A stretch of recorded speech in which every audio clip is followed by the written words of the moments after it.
Hi అండి. జున్ను పాలు లేకుండా జున్ను ఎలా చేసుకోవాలో మీకు ఇప్పుడు చూపిస్తాను. అంటే ఇది ఇన్స్టెంట్ అండి. మనకి జున్ను పాలు ఎప్పుడూ దొరకవు కదా, అందుకని ఎప్పుడైనా జున్ను తినాలనిపించినప్పుడు ఎలా చేసుకోవచ్చు ఏంటి అన్నది నేను ఇప్పుడు చూపిస్తాను ప్రాసెస్. మనం ఫస్ట్ అయితే పాలు అన్నవి మరిగించుకోవాలండి. ఇలాగా ఇది వచ్చేసి జున్ను గడ్డి అంటారండి. మన ప్రతి కిరాణా షాప్లోనూ దొరుకుతుంది, సూపర్ మార్కెట్లో కూడా దొరుకుతుంది. ఇది వాటర్లో ఒక హాఫ్ అన్ అవర్ ముందు ఉంచుకోవాలండి. ఇదేంటంటే జల్లీలో ఫామ్ అవుతుంది, జున్నులాగా పాలు అవ్వటానికి. ఇది హాఫ్ అన్ అవర్ ముందు నానబెట్టి ఉంచుకొని పాలు ఇలా మరిగిన తర్వాత ఇది వాటర్ మొత్తం తీసేసి ఈ జున్నుగడ్డంతా ఈ పాలల్లో వేసేసుకోవాలండి. ఆ హీట్కి మొత్తం అంతా మెల్ట్ అవుతుంది. ఇప్పుడు మీకు నేను చూపిస్తాను చూడండి ప్రాసెస్. పిల్లలు ఇది చాలా ఇష్టంగా తింటారండి. మనకి అప్పటికప్పుడు జున్ను తినాలి అనిపించిన రోజున పాలు అందుబాటులో ఉండవు కదా, జున్ను పాలు. ఆ టైంలో ఇది ఇలాగ చేసుకోవచ్చు. ఇది నేను చాలాసార్లు చేశానండి, కాకపోతే ఇప్పుడు నేను వీడియోస్ ఇప్పుడు చేస్తున్నాను కాబట్టి మీకు ఇప్పుడు ఇది చూపిస్తున్నాను. మా పాపకు కానీ మా హస్బెండ్కి కానీ చాలా ఇష్టం ఇది. మీరు కూడా ఒకసారి ట్రై చేయండి, చాలా బాగుంటుంది. ఇది ఏంటంటే మెల్ట్ అయ్యే వరకు అయితే మాత్రం అలా ఉంచేయకూడదండి. మనమైతే ఇలాగా కలుపుతూనే ఉండాలి, అడుగంటకుండా. అది మొత్తం మెల్ట్ అయిపోవాలండి. మనం వేసిన జున్ను గడ్డి అని ఉంది కదా, గ్రాస్, అది మొత్తం మెల్ట్ అయిపోవాలి.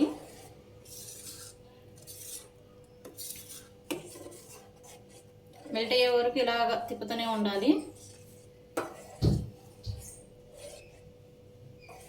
ఈవినింగ్ పాప వచ్చేసరికి ఏదో స్నాక్ అయితే పెడతాం కదండి, పిల్లలు వచ్చేసరికి స్కూల్ నుంచి. వాళ్ళకి ఇష్టమైంది రోజుకొక వెరైటీ, మనకి వీలైనంత వరకు మన బడ్జెట్లో అయిపోతుంది కదండి. అలాగని పిల్లలు ఏవో హెవీగా అడుగుతున్నారని కాదు, ఇది ఎవరైనా చేసుకోవచ్చండి. ఇది మాకు అవుతుందా అని అలాంటిది ఏమి ఉండదు, చాలా ఈజీ. ఏం లేదు, మనం జున్నుగడ్డి తీసుకొచ్చుకొని ఒక హాఫ్ అన్ అవర్ ముందు అది వాటర్లో డిప్ చేసి ఉంచితే చాలు. కొంచెం మిల్క్ తీసుకొని అవి ఫస్ట్ అయితే బాగా మరగాలండి. పాలు మరక ముందు అయితే స్టార్ట్ చేయకూడదు. ఇది మీకు ఇష్టమైతే బెల్లంతో కూడా చేసుకోవచ్చు, నేనైతే పంచదారతో చేస్తున్నానండి. మా పాప బెల్లంతో చేస్తే పెద్దగా తిందు, ఇంకా తన కోసమే కదండి చేసేది, పిల్లల కోసం. వాళ్ళు తినకపోతే మళ్ళీ మనం ఎంత చేసి వేస్ట్ కదా. తినే కొంచెమైనా వాళ్ళు హ్యాపీగా తింటారని చెప్పి వాళ్ళకి నచ్చిన వేలో కొన్ని అయితే చేయాలిగా. నేను చేసేది ఇప్పుడు అదేనండి. పాపకి పంచదారతో చేస్తే చాలా ఇష్టం. నేను చేసే పాయసం అన్నా చాలా ఇష్టంగా తింటుంది. ఈసారి పాయసం చేసినప్పుడు కూడా మీకు నేను వీడియో అప్లోడ్ చేస్తానండి. ఈజీగా టేస్టీగా ఎలా చేసుకోవాలన్నది మీకు నేను ప్రాసెస్ చూపిస్తాను. చూసారా, నేను వేసిన గ్రాస్ మెల్ట్ అవుతుంది. ఇంత ముందు కన్నా చాలా థిన్ అయింది. ఇంకా కొంచెం టైం పట్టిద్దండి, దీనికైతే ఓపిక్గా చేసుకోవాలి. అలాగని మరీ గంటలు అయితే పట్టదు, కొంచెం టైం తీసుకుంటుంది ప్రాసెస్కి. ఈ మెల్ట్ అవటానికే టైం తప్ప మళ్ళీ అంత ఇదేమి ఉండదు. ఈ మెల్ట్ అయ్యే దగ్గరే కొంచెం టైం, ఒక 10-15 మినిట్స్, ఎక్కువ కూడా పట్టదు. కాకపోతే అప్పటి వరకు ఇలాగ కొంచెం మెల్ట్ అవుతున్నప్పుడు అడుగు అంటుకోకుండా మనం కొంచెం తిప్పుతూనే ఉండాలి.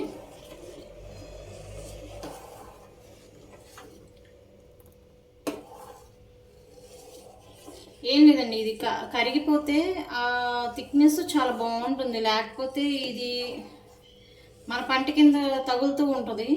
కొంతమంది ఇష్టపడవచ్చు, కొంతమందికి అయితే అసలు అంత ఇబ్బంది ఉండదు. కాకపోతే పూర్తిగా మెల్ట్ అయితే ఆ థిక్నెస్ బాగుంటుంది. కొంచెం ఓపిక్గా చేసుకుంటే కనుక చాలా బాగా వస్తుందండి జున్ను.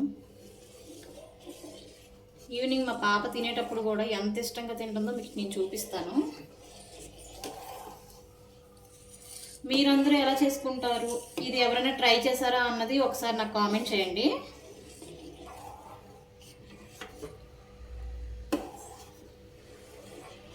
ఇంకొంచెం టైం పడుతుంది, ఒక 5 మినిట్స్. లాస్ట్లో కొంచెం ఓపికగా ఉంటే ఓకే. షుగర్ వేద్దామండి.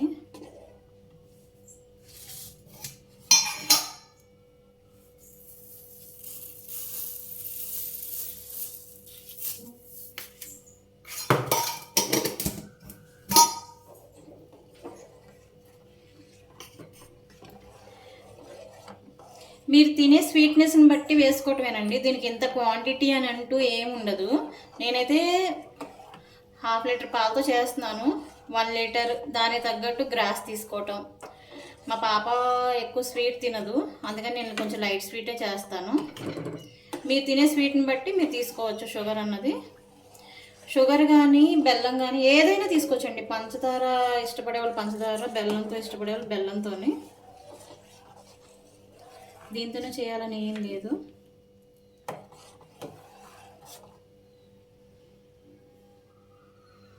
కొంచెం మెల్ట్ అవ్వాలి.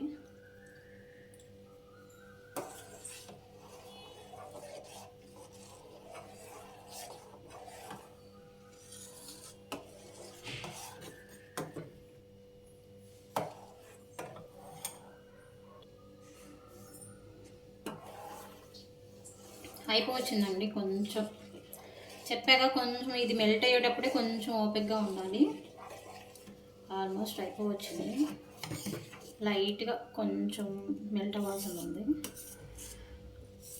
అది అయిపోతే మొత్తం అయిపోయినట్టు. ఈలోపు మనం వేరే ప్రాసెస్ చూద్దామండి. ఇలాగ ఒక బౌల్ తీసుకోండి. దీనికి గీ అప్లై చేయండి.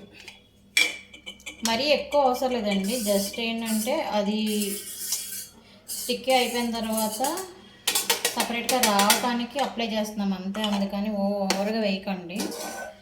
పిల్లలు ఇష్టపడతారో ఇష్టపడకపోతారో దాంతో ఆ టేస్ట్ దీనికి ఎక్కువ అవుతుంది. ఇలా అప్లై చేసుకోండి. గిన్నె మొత్తానికి అప్లై చేసుకుంటే ఆ మెల్ట్ అయిపోయిన మిల్క్ తీసుకొచ్చేసి ఇందులో వేసేసేయాలి.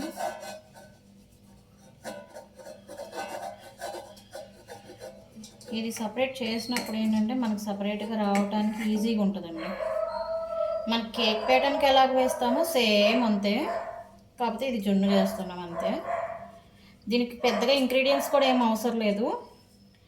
పాలు, జున్ను గ్రాస్, లైట్గా ఒక 2 డ్రాప్స్ గీ, షుగర్ అంతే. మరిగిపోయిందండి, అయిపోయింది. చూడండి, గ్రాస్ అన్నది చాలా లైట్ మొత్తం మెల్ట్ అయిపోయింది. మీకు ఇది ఆపేసుకోవచ్చు. స్టవ్ ఆపేసాను.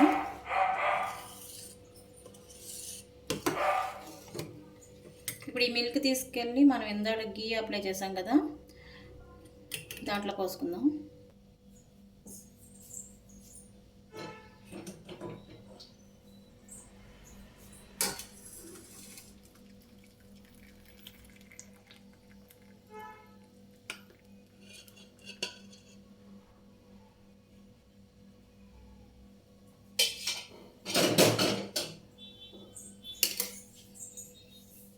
ఇలా పోసుకున్నాం కదండి. ఇది తీసుకెళ్ళి మనం డీప్ ఫ్రిడ్జ్లో పెట్టుకోవాలి. డీప్ ఫ్రిడ్జ్లో ఒక 1/2 అవర్ అలాగా. ఇది హీట్గా ఉంది కదండి, ఇలా పెట్టేసేయచ్చు అనుకోవచ్చు. కొంచెం చల్లారిన తర్వాత డీప్ ఫ్రిడ్జ్లో పెట్టి ఒక 20 మినిట్స్ అలా ఉంచి అది కొంచెం స్టిక్కీ అయిన తర్వాత తీసి నార్మల్ ఫ్రిడ్జ్లో పెట్టేసుకోవచ్చు అండి. ఇంకా తర్వాత ఏ టైంలో తీసుకొని తిన్నా పర్ఫెక్ట్గా వస్తుంది మీకు. నేను అది కూడా మీకు వీడియో షూట్ చేసి పెడతాను. ఇదైతే ఎంతమందికి నచ్చింది అన్నది ప్లీజ్ కామెంట్ చేయండి. థ్యాంక్ యూ సో మచ్ అండి. మన వీడియో చూస్తున్న ప్రతి ఒక్కళ్ళు మన ఛానల్ సబ్స్క్రైబ్ చేయండి, షేర్ చేయండి, లైక్ చేయండి. Thank you so much.